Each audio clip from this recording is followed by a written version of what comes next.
మా ఛానల్స్ లో వ్యాపార ప్రకటనలు, ఇంటర్వ్యూల కొరకు మాకు వాట్సాప్ మెసేజ్ చేయండి 7799978978.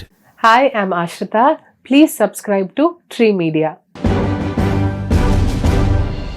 2013 మేబీ మీ జర్నీ స్టార్ట్ చూసుకుంటే ఆ సెలక్షన్ బాహుబలి సెలక్షన్ ఆ సంవత్సరంలో ఒక రకంగా యాక్సిడెంటల్ యాక్టర్ అని చెప్పుకోవచ్చు 100% కదా. అన్ని విధాలుగా అన్ని విధాలుగా జనరల్ గా అసలు ఇప్పుడు జనరేషన్ లో చాలా టఫ్ కాంపిటీషన్ నడుస్తుంది ఇండస్ట్రీలో. అవునండి. ఇయర్స్ నుంచి నేర్చుకొని Yes. తిరిగేసి ఆ యాక్టింగ్ కోర్సులు అన్ని నేర్చుకుంటూ Yes. ఇప్పటికి స్టిల్ సెలెక్ట్ అవ్వకుండా Yes. చాలా మంది ఉన్నారు. Yes. అసలు ఎలా ఆఫర్ ఎలా వచ్చింది, ఏంటి రీజన్ ఏంటి? లేదండి, చాలా ఇంపార్టెంట్ పాయింట్ చెప్పారు మీరు. ఇన్ఫ్యాక్ట్ నాకు కూడా అనిపిస్తూ ఉంటుంది, ఎందుకంటే కొంతమందిని చూస్తే ఎంత సీరియస్నెస్తో, ఎంత వర్కౌట్స్ చేసి, డయట్స్ చేసి, లుక్ ప్రెజెంటేషన్ మీద వాళ్ళు చాలా ఫోకస్ చేసి, గర్ల్స్ అయినా బాయ్స్ అయినా అట్ ఎనీ ఏజ్ చాలా సీరియస్గా యాక్టింగ్ ఆపర్చునిటీస్ కోసం పర్సూ చేసేవాళ్ళు. వాళ్ళని చూస్తూ ఉంటే నిజంగా అనిపిస్తూ ఉంటుంది, I have been very fortunate అండి. అంటే నా బాహిర్యం అంటే ఐ హ్యావ్ నాట్ చేంజ్. నేను కొంచెం ఆర్గానిక్గానే ఉన్నాను డే 1 నుంచి కూడా.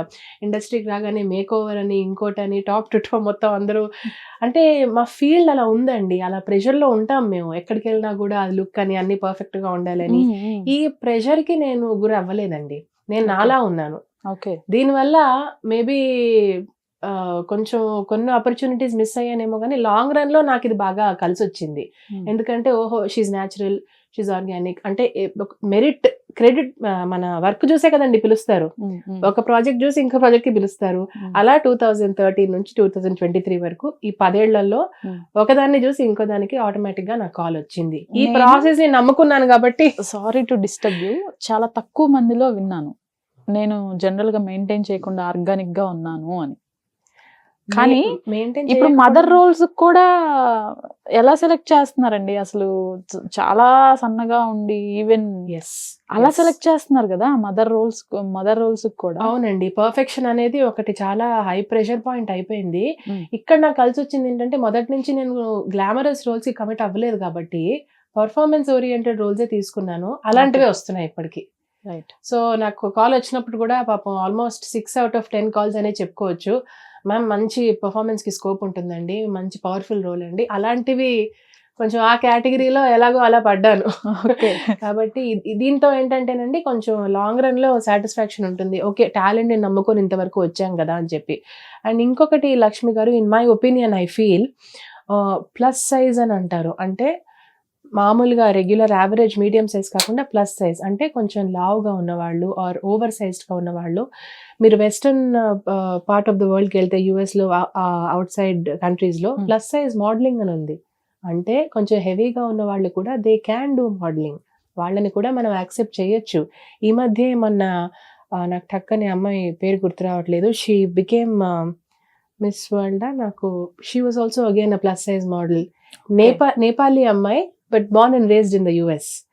సో దాంతో ఒక మార్పు వచ్చేసింది దట్ నిండుగా కర్వీగా ఉన్న వాళ్ళని కూడా ఇట్స్ టైమ్ టు యాక్సెప్ట్ అని. I feel that is important అండి.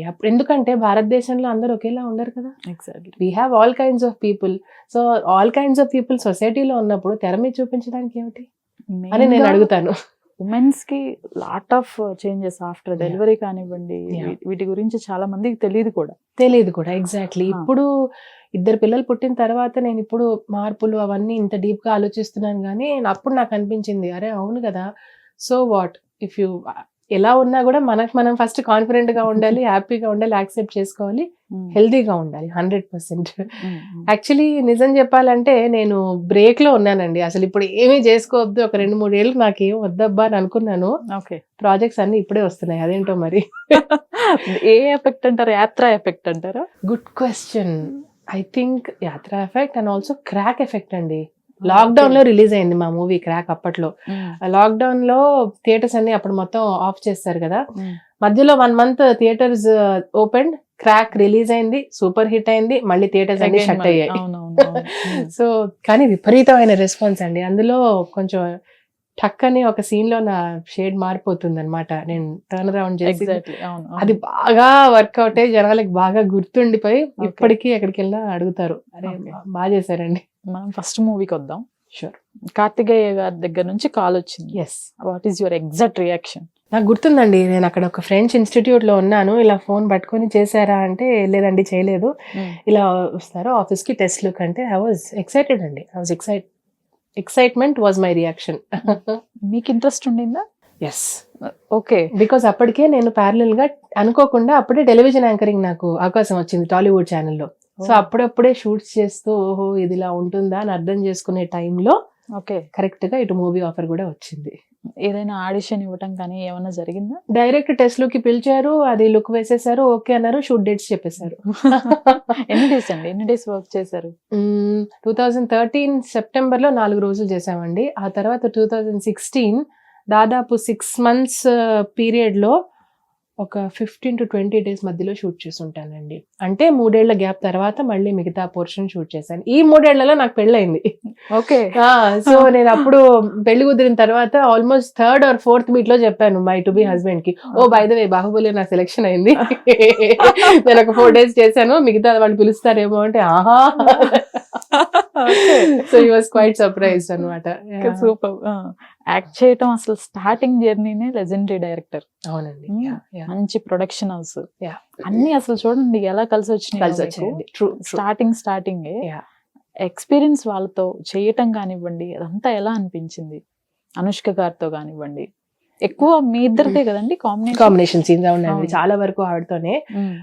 నాకు కొంచెం ఎక్స్పీరియన్స్ వచ్చి ఒక స్టేజ్ వచ్చాక వాళ్ళతో చేస్తుంటే ఇంకోలా ఉండేది.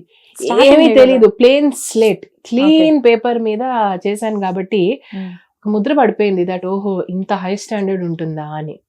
అది అలవాటు అయిపోయింది కాబట్టి దాని తర్వాత వచ్చిన ఎక్స్పీరియన్సెస్ అన్ని తెలుసో తెలియకో దాంతో పోల్చుకున్నాను నేను. కంపారిజన్ కొంచెం ఎక్కడో వచ్చి ఉంటుంది.